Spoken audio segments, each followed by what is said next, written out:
Thank you, Mr. Speaker. I rise today in support of my bill, H.R. 2742, the Modernizing the Interstate Placement of Children in Foster Care and Adoption Act, which I introduced along with my friend from Illinois, Mr. Davis. We know full well the importance of a stable home environment for a child's development and success later in life. Unfortunately, we don't live in an ideal world. We've seen too many instances when abuse, neglect, physical or mental illness, addiction, incarceration, or death necessitates removing a child from their home. Right now in my state of Indiana, there are more than 10,000 children in the foster care system than there were 18 months ago. This is due in large part to the opioid epidemic that has swept across. Our child welfare system is under unprecedented strain. And yet, in spite of this great need for foster care and adoption, if a child needs to be placed in another state, caseworkers from both states must literally print and fill out hundreds of pages of paperwork and mail them back and forth. This cumbersome process takes months, and just one missing page can set it back even further. These are precious months that an at-risk child is stuck in limbo, waiting for the certainty of a more permanent home. It's time to bring this process into the 21st century. Luckily, there is an effort underway already to do just that. In November 2013, 5 states, including my home state of Indiana and the District of Columbia, launched the National Electronic Interstate Compact Enterprise, or NEIS. This is a cloud-based electronic system that allows for the electronic exchange of data between states. It started as a pilot project, but the results have been crystal clear. Placement wait times dropped by 1.5 months. States spent less time on money, copying and mailing, and caseworkers saved valuable time. NEIS is now effective in 16 states, including Mr. Davis's home state of Illinois, but we can't stop at 16.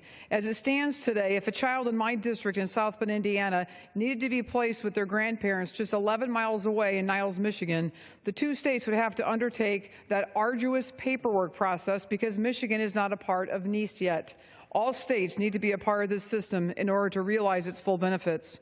That's where this bill comes in. H.R. 2742 represents a very important investment in the future of at-risk youth. It requires states to join the NEIS system by October 1st, 2027 and sets aside $5 million in existing federal funds to facilitate states in joining or expanding their services under NEIS. That money doesn't without strings. States must apply for the funds and submit detailed plans. The Secretary of Health and Human Services will have to submit periodic reports to Congress so that we can monitor progress as states join and ensure that this program continues to cut wait times for children and administrative costs for states. In the 114th Congress, this legislation passed the House of Representatives, but unfortunately did not come up for a vote in the Senate. It's our hope that we can cross the finish line this year and help at-risk youth find their forever home more quickly. I want to thank the gentleman from Illinois, Mr. Davis, for being a great partner introducing this legislation. I'd also like to thank Senators Young, Grassley, and Gillibrand for introducing companion legislation in the Senate. Finally, I'd like to submit for the record a list of the 17 organizations that wrote in support of H.R. 2742. I urge my colleagues to vote yes on this important bill, and I reserve the balance of my time. I want to close with the words from someone on the ground living this every day. Sharon Pierce is the president and CEO of the Villages of Indiana, the largest not-for-profit child and family services provider in my state, and a supporter of H.R. 2742.